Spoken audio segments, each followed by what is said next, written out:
How many of you in here have a brother or a sister? Yes, this might be a relevant message today. Very cool.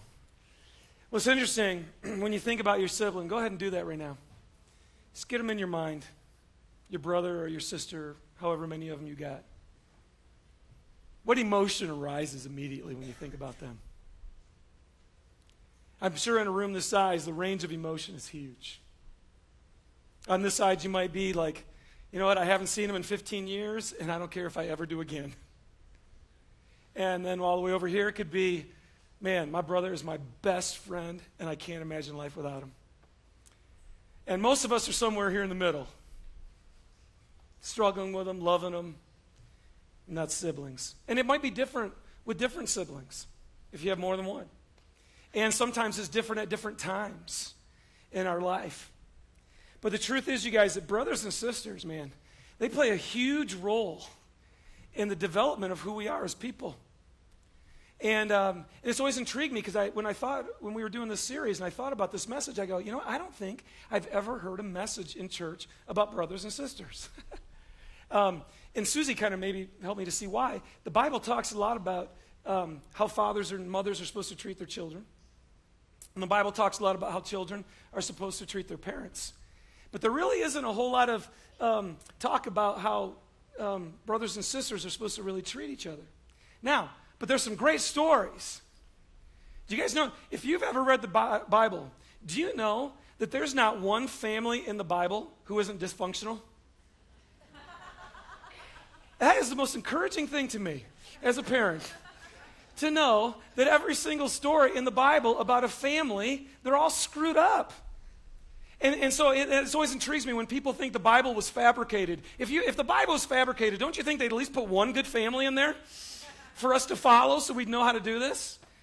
But most of them are all screwed up because family is hard. It is usually really, really hard. And so even today, what's interesting is once you become a Christ follower, if you decide to say, I'm going to put my faith in Jesus Christ and follow him, what happens? We have this term that everybody wigs out about. It says you're born again. Well, it means you become a child of God. And guess what? He calls us a family. So if you're a Christian today, man, you got tons of brothers and sisters now. Really. And we, too, play a huge role in our development as people and about our learning who God is. So I think this is a really relevant message, and I hope God will help me today to explain some things that I think might be helpful. Now, last week in the message, I was talking about how one of the most important things the most important thing in all of life is that we know God. That's the most important thing. And as a parent, our biggest job is to make sure that our children are growing up in a playing field, if you want to put it that way, where they have a good chance to play the game right and understand who God is correctly. And so I said there's two boundaries. And last week we talked about this one. And on this side I said, every kid's got to know that they are dearly loved. Dearly loved. Apple of your eye. Lavish love upon them. And that's critical that they know that because it's true about how God feels about you today. Every single one of us. But the key is, and I mentioned this just at the end, if there's not the other boundary, then everything gets messed up. And this other boundary is, you are dearly loved, but you are not the center of the universe. And it is critical that our children learn that reality. And so it's just kind of intriguing to me when I think about this, how easy it is for us to think we're the center of the universe. We live by Westminster College, and obviously school is in session because our street all of a sudden is just bombarded with college students. We got tons of duplexes on our street. It's really fun. Life just comes alive every fall. So last weekend, it was about 11:30 at night, and Susan and I were getting ready for bed, and I'm turning off all the lights, and all of a sudden, it's like somebody just flicked on our stereo. And I'm like, holy smokes, it's like I had my iPod on. You know, our walls were shaking. I opened up the door, and I mean, somebody's just cranking music. It's 11:30 at night. And luckily, I was in a really good mood that evening. and I was. So I laid in bed at midnight, and I can hear this music as clear as a bell. But I just chuckled, and I thought, it's beyond me. There's somebody at midnight with homes everywhere could outside just blast music. is there no concept that there's other people around. Now, obviously, they know there's other people around, but what's the reality? Yeah, they don't care. They don't care. Because I'm going to live for myself. Now, I say that's beyond me. What a joke. Is that beyond me? I'm a pastor. It is beyond me, but I know you guys might struggle with that. So I want to talk about that today. No, I mean, it's so funny because all you got to do is run into another human being. And I mean, it's obvious. We all struggle with this issue that we do stuff where we don't care about the people around us. It's huge. So in Ephesians chapter 5:1, which we looked at last week, it says this: be imitators of God. You and I, as a follower of Christ, we're supposed to be an imitator of God as what? Dearly loved children. So again, we go back to last week. Huge. You got to know you're dearly loved. But then what does it say? And live a life of love. Live a life of love. See, here's where the issue is. If you don't know you're dearly loved, you will go out of bounds and you will always struggle to be a lover of other people because you're trying to get loved. So that's huge. But if you're just lavish with love and it's all about you, that too will get you out of bounds. And it will be really hard to be a lover of other people. And as a parent, I mean, I want my kid to know they're loved, but I want them to be a lover of people, don't you? You don't want them to get stuck halfway there and say, but it's all about me. And the problem is, that's what happens most of the time. I was talking with Ryan Coley, who's our youth director, works with high school kids and teenagers. I did youth ministry for years as well. And it's really interesting, you guys, that there's a struggle as a parent to say that I want to be your friend. And Ryan, working with kids, and he's just seeing all these opportunities where kids have never been challenged strongly to know that they're not the center of the universe.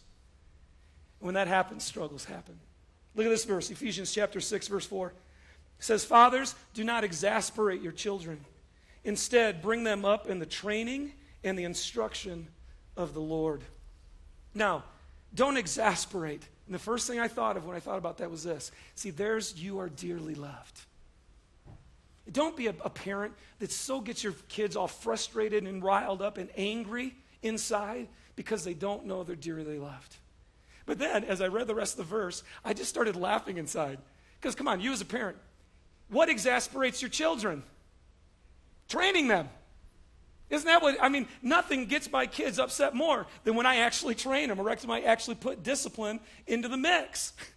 It's like that's what exasperates them, but that's why, you guys, it's critical that if you're going to put this boundary down and say, hey, you're not the center of the universe, they better already know they're dearly loved.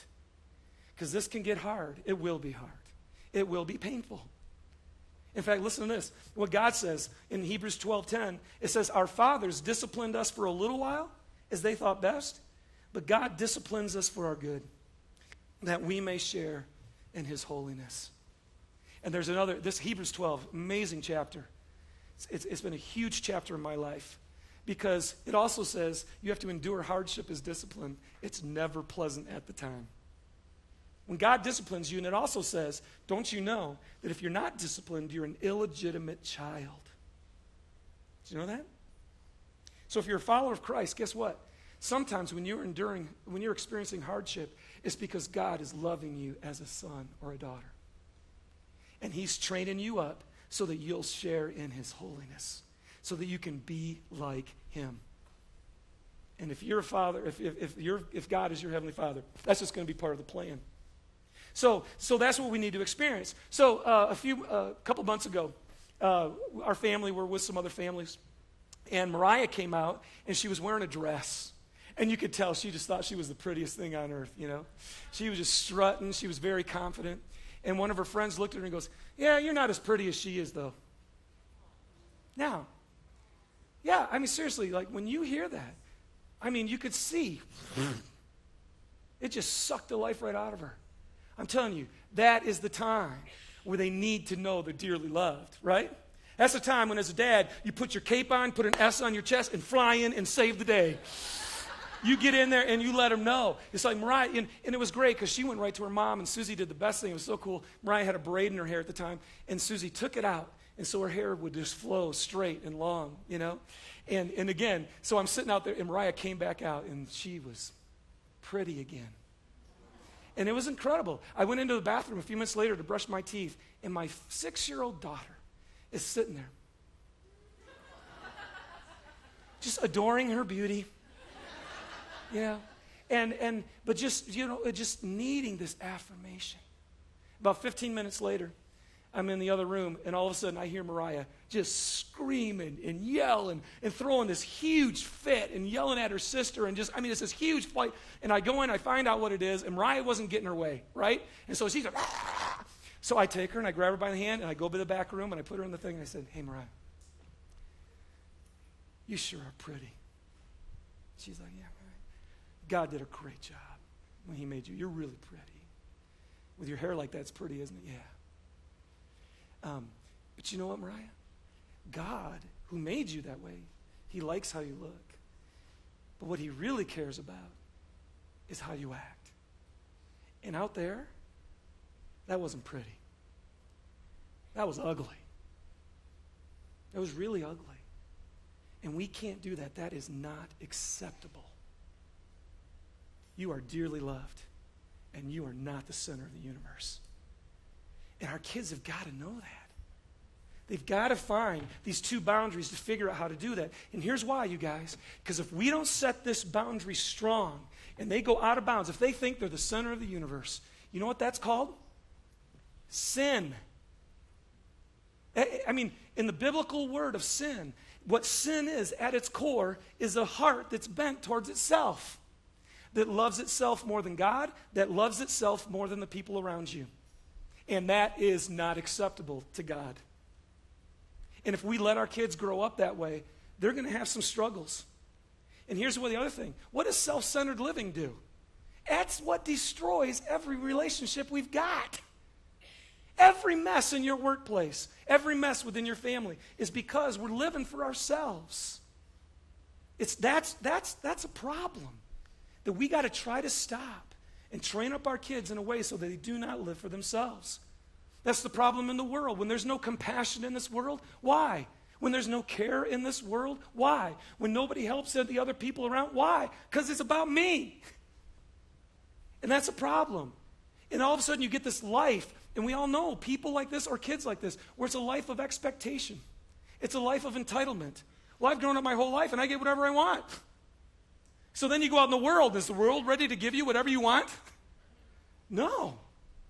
So you have two types of people. Some people run into the world, all of a sudden they go, yeah? Well, then I'll do whatever I have to do to get what I want. You know anybody like that? Anybody at your workplace like that? Well, that's a nice, peaceful atmosphere to live in, isn't it? No. Some people will do that. You know what other people will do? Wait a second. This isn't how this is supposed to work. I'm supposed to get what I want. It's supposed to be about me. And if you're more passive, that's exactly what happens. You get anxiety in your spirit, you back away, and you stop being the person that you could really be. And here's the other reason, you guys, why we got to help this boundary to be well. Not just so our kids can really function well in life, but here's the other thing, and that is that they'll have a really hard time if you're out here relating to God. At some point in your life, you're going to run into God. And guess what? He's not going to let you think it's all about you. Because it's not. And I know right now for many of us in this room, one of the biggest reasons it's hard for us to follow God is because I call the shots. I don't want to give up calling the shots. I don't want to trust my life with somebody else. See, as a parent, one of the things I can do is say, no, listen, you got to learn how to obey me. You've got to learn how to follow me. Because if that can get in our nature, then when God comes up and he says, okay, cool, here's how it works. I call the shots, you obey me, you follow me. Okay, yeah, I've seen this before. You have a better chance of being able to relate to God, and that's huge. So as I said last week, welcome to the family, right? You are valuable. You are indispensable. You are irreplaceable. Oh, God, I love you. You're so not the center of this thing. And you got to understand that. And it's huge, you guys, because it is a fundamental truth of life. And it's a fundamental truth with God. It's interesting. In Judges chapter 17, verse 6, fact, the whole book of Judges in the Old Testament is talking about the Israelites, and they're trying to move into this new land that God has prepared for them. But this verse says, in those days there was no king in Israel, and every man did what was right in his own eyes. Every man did what was right in his own eyes. Does that sound familiar? Does that not sound like our culture? I mean, right now, what is the major underlying theme of our culture? You should be able to do whatever is best for you. Whatever is right in your own eyes, you do it. You know what phrase you find all the way through Judges? This one. It says, and they did what was evil in the sight of the Lord. See, because when you're doing what is right in your own eyes and you live for yourself, God calls it evil. Pretty crazy. Listen to this, look at this verse, James 3:13. Who is wise and understanding among you? Let him show it by his good life, by deeds done in the humility that comes from wisdom.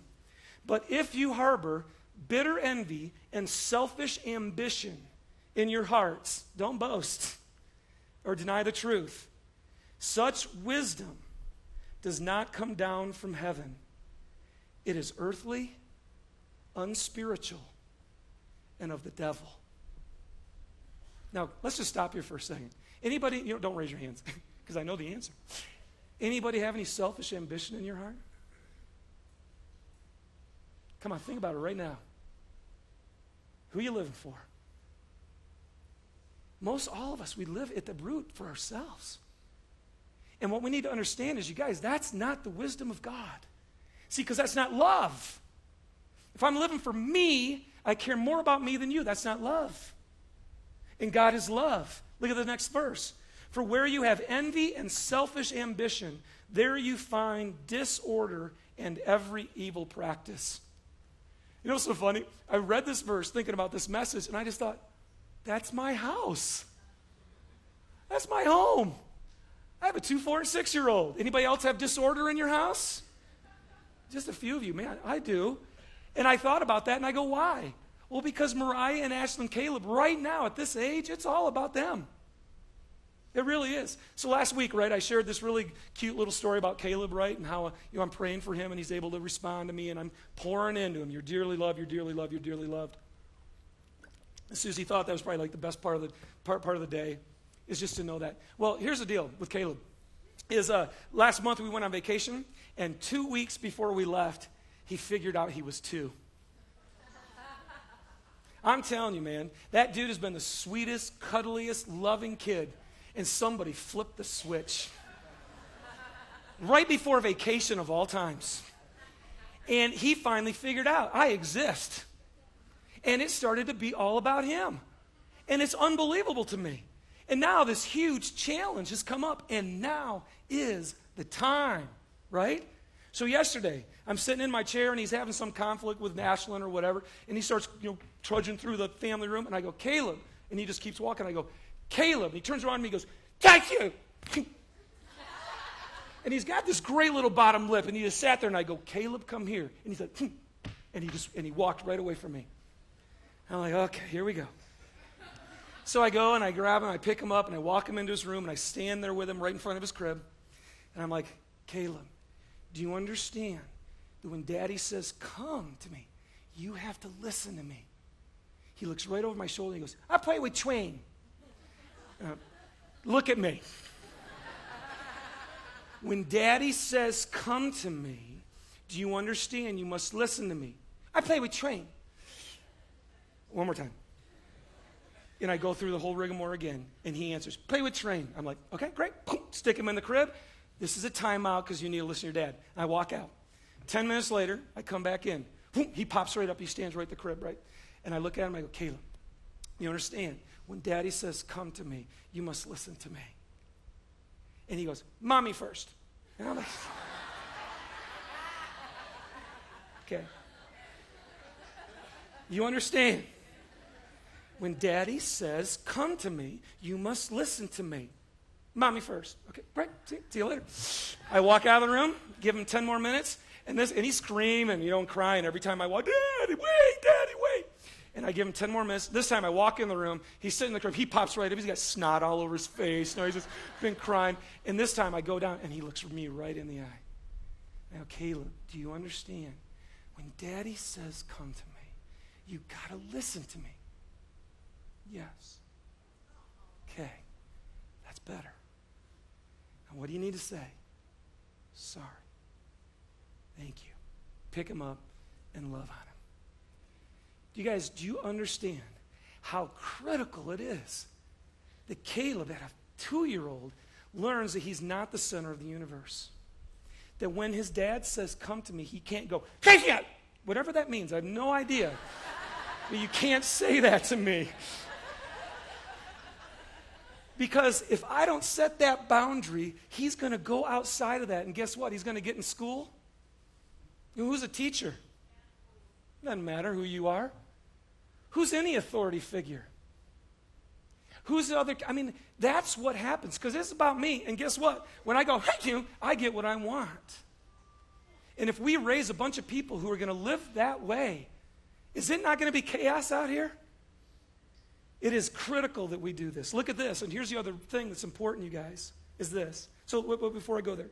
So if we don't set this boundary and train them up in the Lord, then number one, disorder will be in their life. That's what that implies. In wherever you find envy and selfish ambition, there you find disorder. And we all know, when we're all living for ourselves and the people around us are living for themselves, it is chaos. Okay? But here's the second reason why I know it's important that I make sure my kid knows that there's a boundary here, that it is not about you. Look at this. Romans chapter 2, verse 8 says, but he, meaning God will pour out his anger and his wrath on those who live for themselves, who refuse to obey the truth and instead live lives of wickedness. There will be trouble and calamity for everyone who keeps on doing what is evil. Okay, so we're all selfish, but I feel like what I need to help reveal here today is that's not okay. Do you guys see in Scripture? When God says, when you do what's right in your own eye, that's evil in my sight. When you have selfish ambition and bitter envy in your heart, that is unspiritual, earthly, and of the devil. And I will pour out my wrath and my anger on everybody who lives for themselves. Because when you live for yourself, you screw everything up. And that's not okay with God. Now, most of us, if you stop for a second, we should be going, phew, I'm glad God feels that way. Because I don't want everybody else thinking about themselves. Think about me, you know? But if I'm thinking about myself, I'm going to mess it up. It is not okay with God. So here's the choice. Our kids can go out of the bounds and have disorder and chaos in their life, and they can experience God's anger and his wrath. Now, here's what you need to understand about God's anger and its wrath. It's never just to punish you. God doesn't get a kick out of punishment. His anger and his wrath is always to restore you back to what is right. I've experienced God's anger and his wrath a lot in my life because I'm his child, and he's going to discipline me. But I think how much better would it be if I could help Mariah and Ashlyn and Caleb experience it now so they don't have to experience it later. And that's what I want to be committed to. And you know what, you guys? This is hard. It's really hard. You know, training is hard, isn't it? I mean, when you think about training and to really do it well, what's one of the words that comes to your mind if you're going to do it well? What do you have to do? I don't know what you said, but you have to be consistent. That's right. So yesterday, there were about 25 of us guys who were out at this camp, you know, working to make this camp a reality. And we were out there, and our job was to take these big pipes, put them on our shoulders. They were 20 feet long, one guy and one on the other end. We had to walk down a hill, go across a stream, walk up another hill, and then take it 1,000 feet. And everybody was just huffing and puffing. We were all laughing at ourselves. And I said, you know what stinks? You know what stinks about getting older? You stop working out for 1 week, and you're totally out of shape again. This just stinks. Robbie Rasmussen, who's like 18 years old, goes, yeah, I know what you mean. Well, you ripped abs, hasn't, gained a pound in his life. And I just thought about it. If I don't keep training, and it's hard, I go right back to where I was. You know what? If you don't keep consistent training with your kids, they go right back where they were. And that's hard. I remember my mom and dad were driving me to college one time, and I decided to tell them some of the stuff that you can't ever let them know when you're in high school. Anybody else do that? It's kind of fun. Freak them out a little bit. But one of the things I remember telling them, though, was say, because my mom and dad were hard on me. They laid this one down pretty good. And I just said, you know what? I just want to thank you for doing that. Because even though I did some of the things, I know you really helped me to stay in bounds. And my mom, will never forget me, and my mom looked at me and she said, David, you have no idea how hard that was. Every time I hated it. Because I so just wanted to be your friend, you know? And then she looked at me and she said, but then it hit me, and I knew if I was going to be your friend, who was going to be your mom? I'll never forget that line. And I said, well, thank you for being my mom. Because I had lots of friends. I didn't need another friend. I needed a mom and a dad who would make sure they'd hold this line fast for me. And it's huge, it's critical, but it's hard. Now, as we keep moving in this, so what do you do if you're one of those parents? I'll just be totally honest with you. You know, all of us are better at one. Susan and I are way better at this side of making sure our kids are dearly loved. I mean, this is where we struggle. It is really a hard thing for us.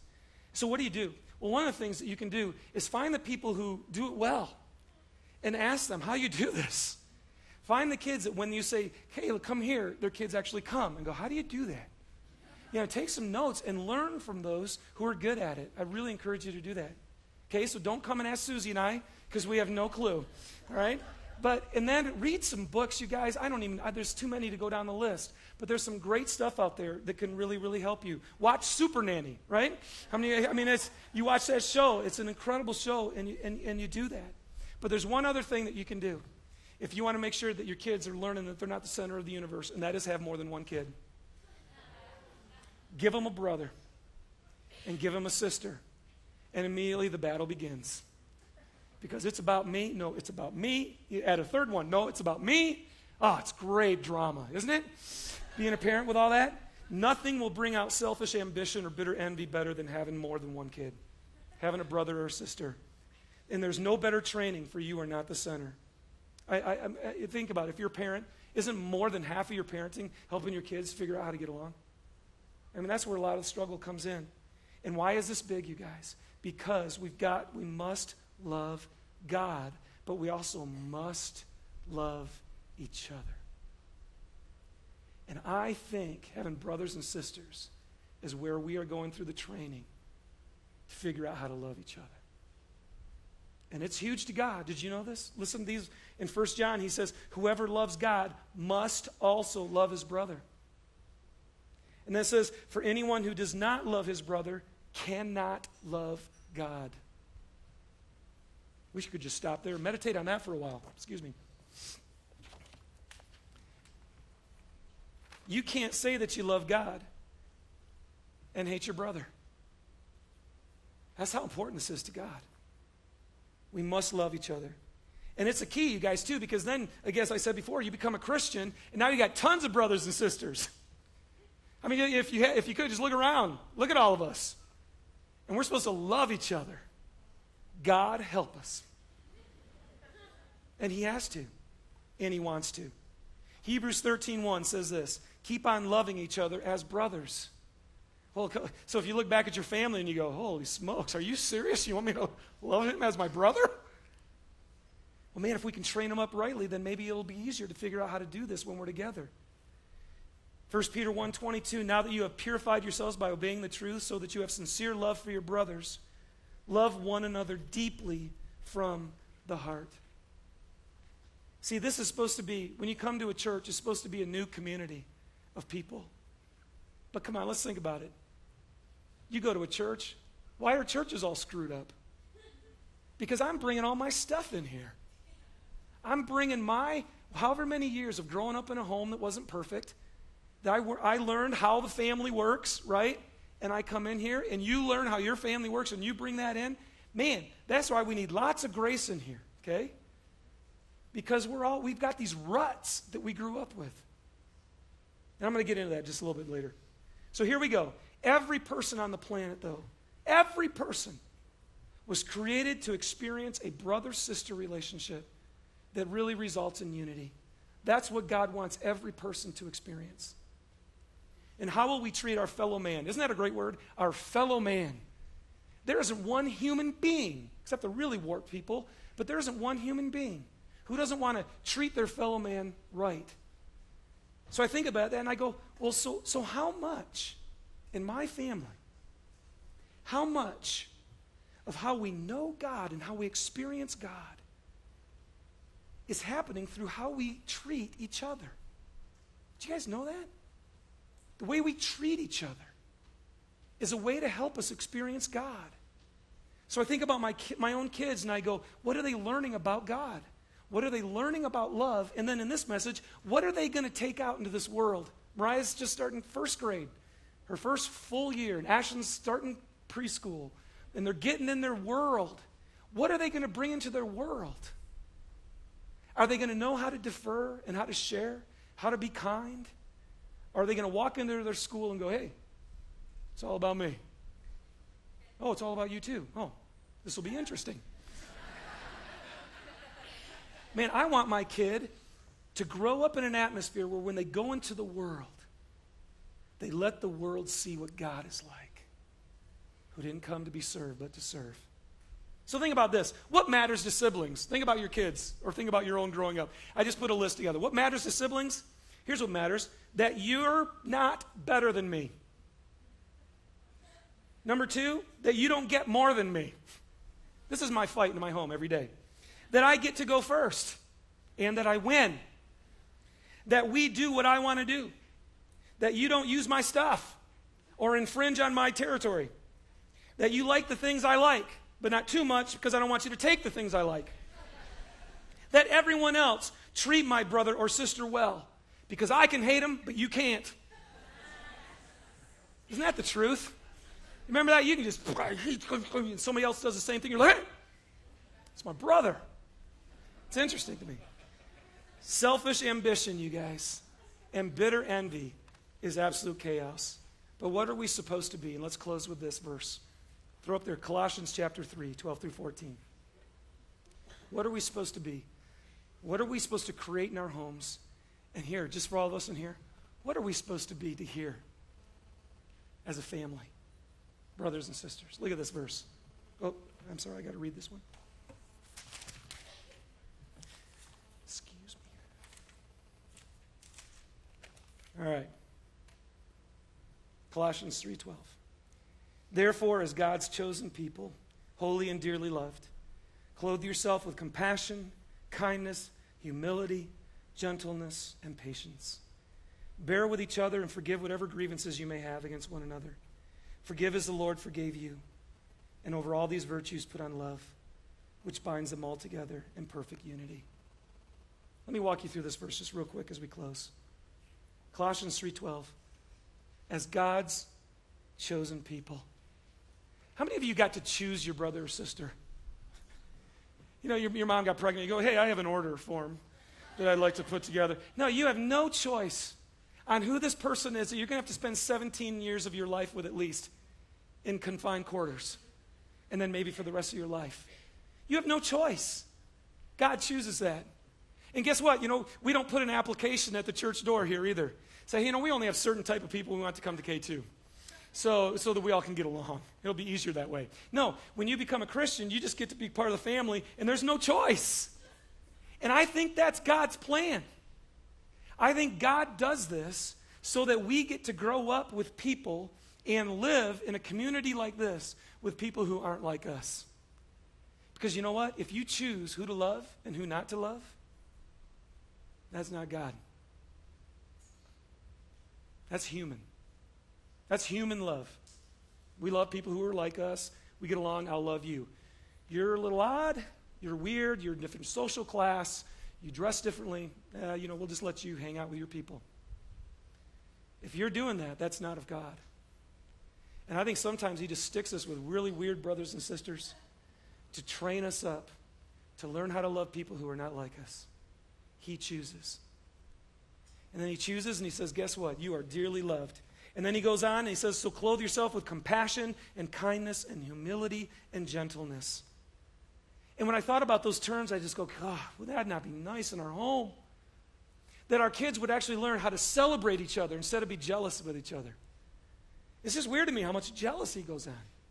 And so we got to train them up to say, no, celebrate who they are and what they bring to the family. To learn how to listen. I mean, it's amazing to me.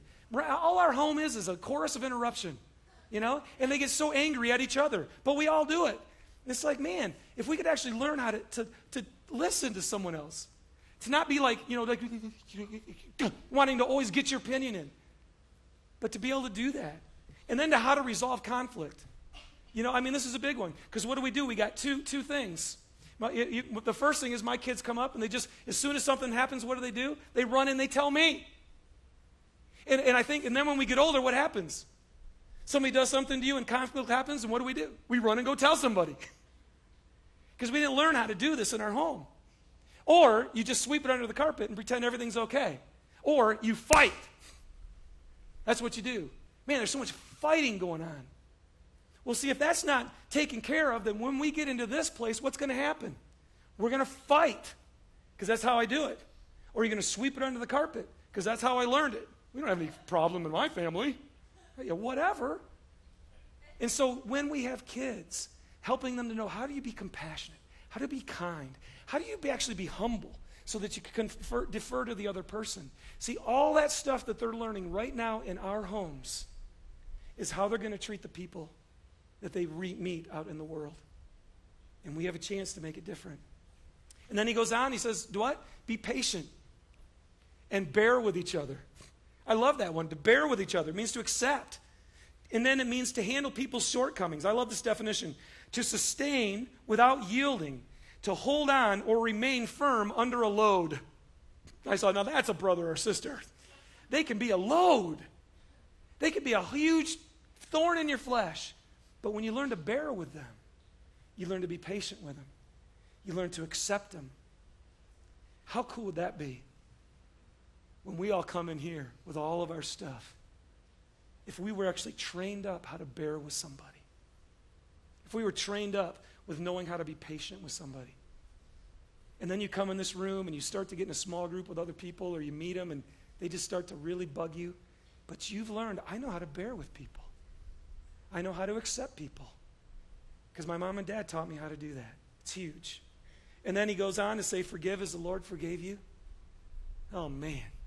We're all going to do this. We're all going to hurt each other. We need to learn how to forgive. And then put on love, because it binds them all together in perfect unity. It's absolutely huge. And you guys, so when I think about this and I look at my kids and we struggle, you know, sure I shared that one story with you with Caleb. I think that was my first victory. I've had so many failures where I just sat in the chair and just said, just get out of here then. I mean, don't you ever feel like that? I don't want to deal with you right now. I'm just tired. I'm self-centered. It's my turn. It's all about me and my needs. And so sometimes you do that with your kids. Sometimes I just yell at it. That's really helpful.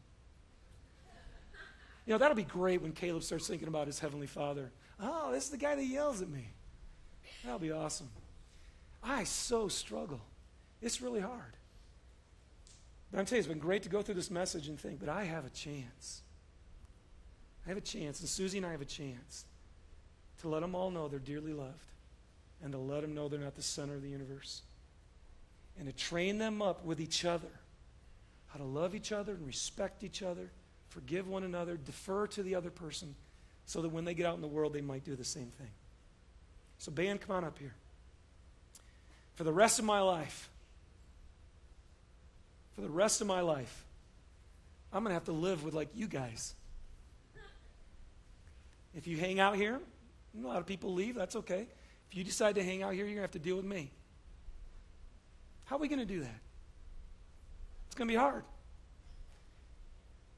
But when Jesus Christ comes into your life, there's something new that can take place.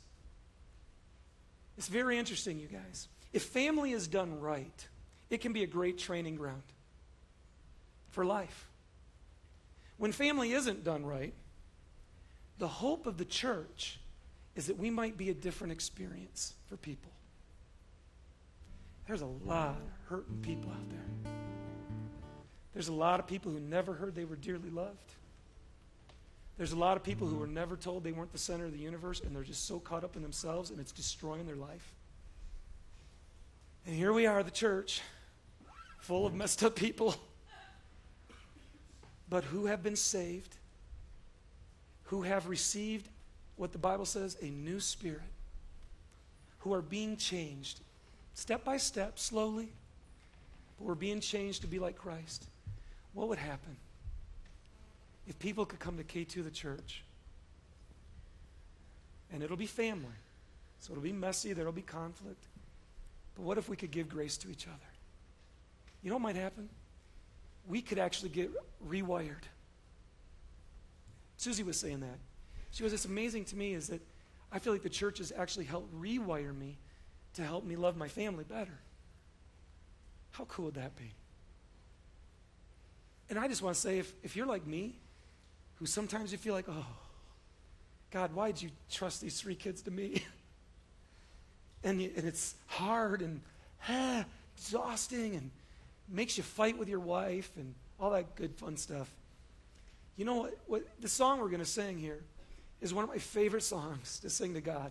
And it just says, oh God, I'm in need. I don't have the patience I need. I don't have the wisdom I need. I don't have the love I need. But you do. I'm going to tell you again. The key to life is knowing God. Not intellectually getting Him, but so knowing Him personally that He changes who you are and gives you what you don't have in yourself for your kids. And we just wanted to give you a few minutes to just get before God as we worship Him now and let you sing in need. God, give me all the stuff that I need.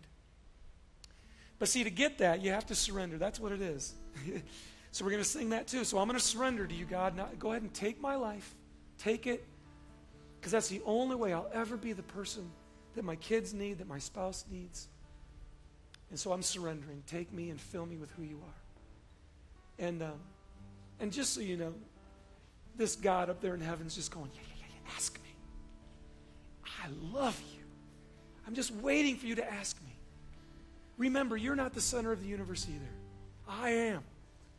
And I'll give you what you need to be able to live the life that you want to live. So let's worship Him now. Get on your knees. You don't have to physically. You can if you want. I don't care. But get on your spiritual knees before Him. Humble yourself before God. And receive everything He has for you.